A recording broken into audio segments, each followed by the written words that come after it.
Aya rero ni ikipe y'igihugu y'u Rwanda Amavubi imaze iminsi igera kuri 3 hariya mu gihugu cya Nigeria. Kuri uyu wa mbere rero ku isasa 12 kuri Stade Godswill Park niho umukino uza kubera ikipe y'igihugu y'u Rwanda yakiriwe na Nigeria. Ni ku isaha y'isa 12 uyu mukino uteganyijwe, ni umukino wa nyuma mu itsinda rya kane mu gushaka itike y'igikombe cya Afurika kizaba mu mwaka utaha w'ibihumbi 2025.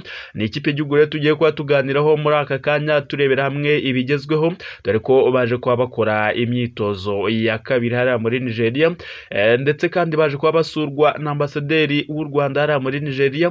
Agira byinshi abatangariza rwose aba basore. Umutoza w'ikipe y'igihugu y'u Rwanda Amavubi Frank Tosten nawe yatangaje, ndetse na kapiteni we Bizimana Djihad.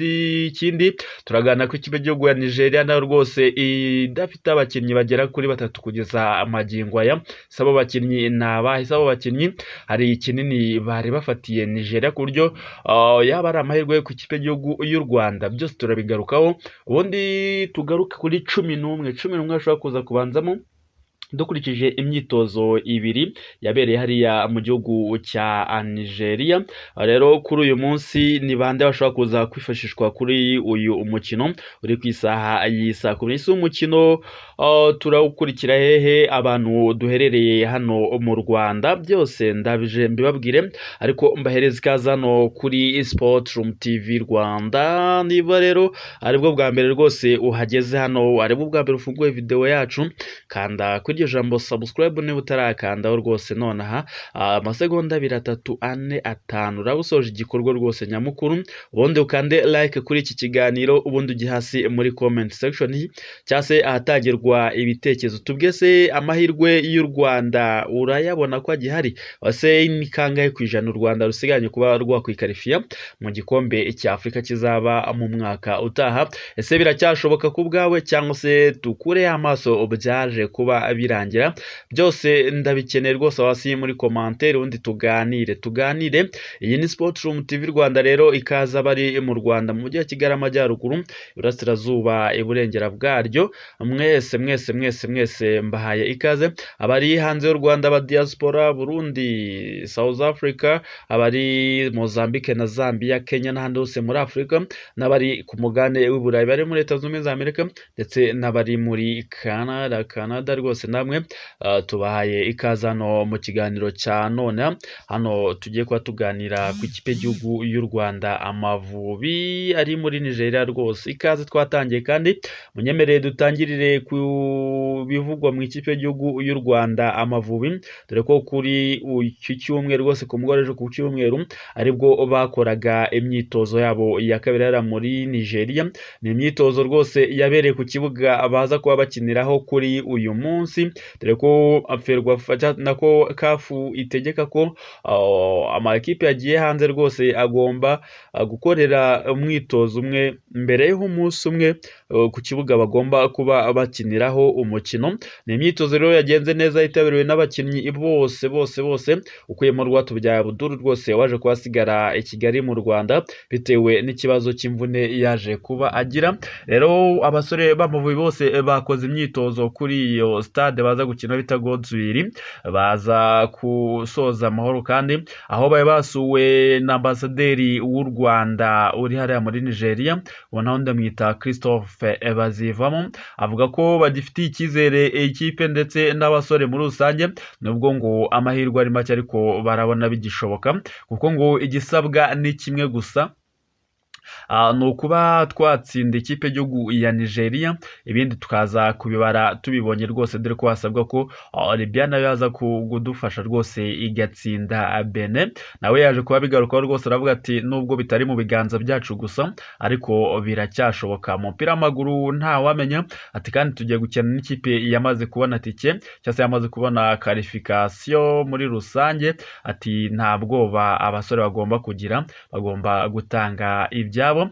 Nyuma y'imyitozo rero umutoza ikipe y'igihugu y'u Rwanda nawe baje kumutunga mikoro abanyamakuru rwose tunabashimire, barimo David Bayingana, akabamo Nkurunziza Ruvuyanga wa RBA, akabamo Nepo Dushime mu bicu wa Radio 1 ndetse no bita Fuad Wihanganye nawe wa BNB Kigali. Abo ni bamwe mu banyamakuru bari hariya muri Nigeria rwose tubashimire ku kazi bakomeje kugenda bakora, dore ko aribo bagenda abaduha amakuru yose abari kubera hariya muri Nigeria. Rero abanyamakuru baje kumutunga mikoro, umutoza aravuga ati turiteguye neza nta kabuza, ati icyizere turacyagifite, ati kandi rwose ati icyambere dufite ni ukuba twatsinda Nigeria. Aho bari bamubajije ati se aho we n'iki wumva kuri umukino, watekereza iki kuri umukino? Avuga ati first of all ni ugutsinda, tugatsinda Nigeria tukabona amanota 3 tutitaye kubiva ku kindi kibuga. Ati cyambere ni ukuza kwitwara neza twebwe ku ruhande rwacu. Asaba abakinnyi kwitanga ko bishoboka kose ndetse n'abanyarwanda bakagomana icyizere. Kapiteni nawe yunze mu ry'umutoza ati abanyarwanda bagomba kutugira icyizere kuko mu mupira w'amaguru byose birashoboka. Ati turatanga ibyo dufite byose 100%, ntacyo turi busigaze rwose, ariko twiteze kubona intsinzi natwe kuko tunyotewe kujya mu gikombe cya Afurika. Uyu umukino rero mbibutse ko nubwo ari guhamagarira abanyarwanda kuba binyuma, uyu mukino uraca kuri televiziyo y'u Rwanda nta kabuza, nta gisibya.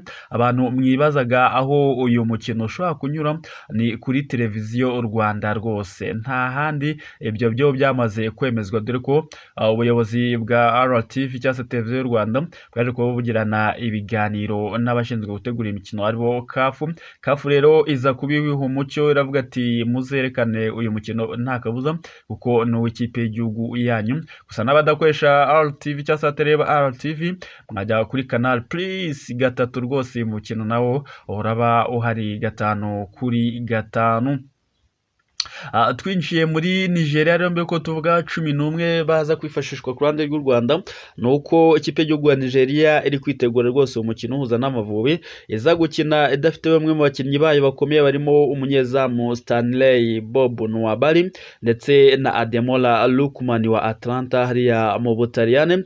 Umukino rero uza guhuza amakipe yombi uteganyijwe kuri uyu wa mbere tariki 18 z'ukwezi kwa 11 ku isaha y'isa 12, ukaba uzaba cyangwa se uza kuba ari uwa nyuma mu itsinda rya kane ryo gushaka iki gikombe cya Afurika kizaba mu mwaka utaha wa 2025. Mu myitozo rero ku mugoroba wa 16 cyangwa se ku wa gatandatu ushize yabereye ku kibuga kiri inyuma ya Godswill Akpabio International Stadium iza kuberamo uyu mukino. Bamwe mu bakinnyi ba Super Eagles cyangwa se Nigeria ntibagaragaye muri iyo myitozo kuri iyo tariki ku munsi wa gatandatu. Abo barimo umunyezamu Stanley Bobby Nwabali, ntabwo ari kumwe na bagenzi be kuko yagize ibyago byo gupfusha se umubyara. Ibi byago yabigize ubwo yakinaga rwose umukino wanganyijemo na Benin igitego 1-1. Undi mukinnyi utagaragaye muri iyi myitozo ni rutazamu ukomeye cyane wa Atalanta do Bergamo hariya mu gihugu cy'Ubutaliyane, naho ndamwita Ademola Lookman Olajade wagize imvune mu mukino wa Benin rwose wanganyije 1-1, kaza gusimburwa na Frank Onyeka, ariko kugeza ubu hakaba hataramenyekana niba ubuzima bwe bumeze neza rwose.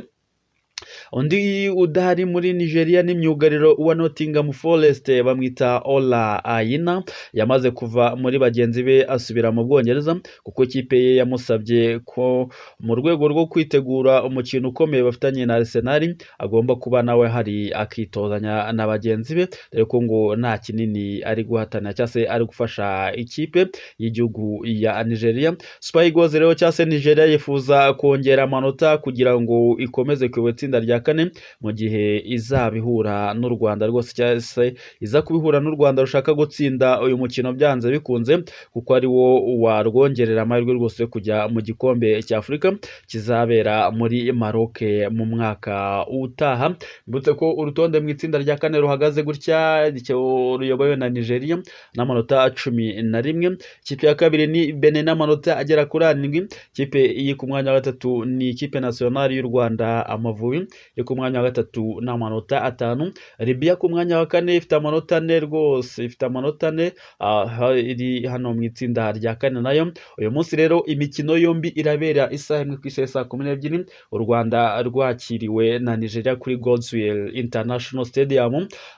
Ikipe y'igihugu ya Libya nayo ikaza kuba yakiriye iya Benin. Imibare rero iteye gutya: u Rwanda nirwo rutsinze Nigeria rubaza kugira amanota 8. Mu gihe cyose rero ikipe y'igihugu ya Libya nayo yaba yatsinze Benin, u Rwanda rwabona qualification y'igikombe cya Afurika. Ariko mu gihe Libya yaba yanganyije na Benin, u Rwanda rwatsinze Benin yakwizamukira, kuko u Rwanda ruri mu mwenda w'ibitego byinshi, ibitego bigera kuri 3 byose ni byo ribereyemo umwenda. Mu gihe rero Benin yanganyayo yahita yikomezanyiza na Nigeria. Biragoye cyane, biragoye, imibare irimo ibihekane rwose, ariko amahirwe aracyahari. Why not se ko Libya dusanze Kigali kadutsinda, kuki iyo itatsindira iwayo ngo itsinde Benin? Kuki twumva ko byarangiye kandi hakiri umukino, hakiri iminota 90? Byose tubitegereze, tutegereze amatsiko, kandi nifurize abahungu, abasore bacu rwose kuba bitwara neza kuri uyu mukino wa nyuma w'isoza itsinda rya kane, babashe kubona qualification rwose y'igikombe cya Afurika, dore ko duherukamo rwose mu myaka 20 ishize. Amavubi rero 11 bashobora kuza kwifashishwa dukurikije imyitozo ibiri yabaye. Nuko mwizamu ari Ntwari Fiacre, kuri kabiri ni Ombolenga Fitina, gatatu ni Imanishimwe Emmanuel Mangwende, Mutima Defase ni Manzi Thierry ndetse na Mutsinzi Ange Jimmy. Hagati mu kibuga kuri gatandatu ni Mugisha Bonel Casemiro, imbere ye cyase ruhande rwe rwose ni Bizimana Djihad Jidlo kapiteni. Ku ruhande rumwe rw'iburyo hakaza kuba habanzamo rwose uwitwa George Yakwizera, uruhande rw'imoso rukabanzaho Mugisha Gilbert Ibarafinda, mu gihe rutezamu ari Inshuti Innocent, nyuma ye mu mugongo we rwose nka nimero 10 araza kuba ari Muhire Kaveruni, kapiteni ikipe ya Rayon Sport. Ese iyo 11 dupanze dukurikije imyitozo uko imeze, we uremeranya n'umutoza Thorsten Frank, cyase 11 urabemera, cyangwa se hari izindi impinduka wumva zagakwiye gukorwa muri ekipe national Amavubi kurikije uko wayabonye kuri Libya, cyase nuko usanzwe wumva abakinnyi n'amaprofile yabo washyiramo 11 bahe wowe, cyase gira ukuramo muri iyo kipe twagupangiye rwose hano kuri Sport Room TV Rwanda.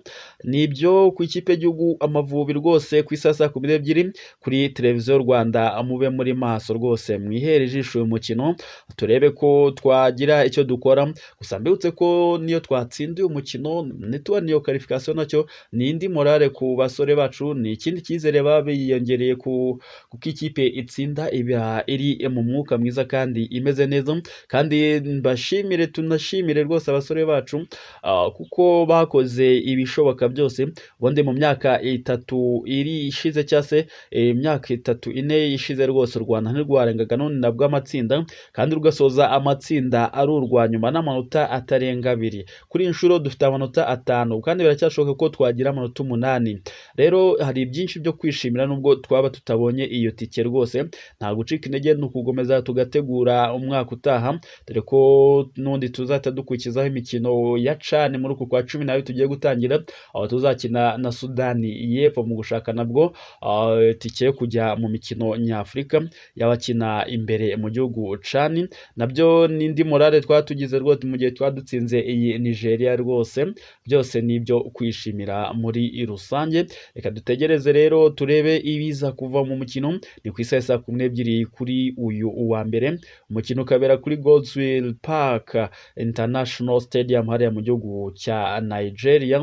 Abasore b'u Rwanda rwose tubifurize kugira intsinzi, baze gutahukana amanota 3 y'uyu munsi. Ubundi iyi ni Sport Room TV Rwanda, n'utakanda subscribe bikore nonaha, niba kandi warabikoze ngushimire cyane, like kuri iki kiganiro, ubundi ujya hasi muri comment section cyangwa se hatangirwa ibitekerezo, udutere icyotezo, duhereze igitekerezo cyawe, niba uri umunyarwanda shyiramo utudarapo tw'u Rwanda, niba kandi uri no mu kindi gihugu kitubwira icyo urimo ushyiremo n'akadarapo kaho rwose, ibyo nibyo twifuza muri commentaire.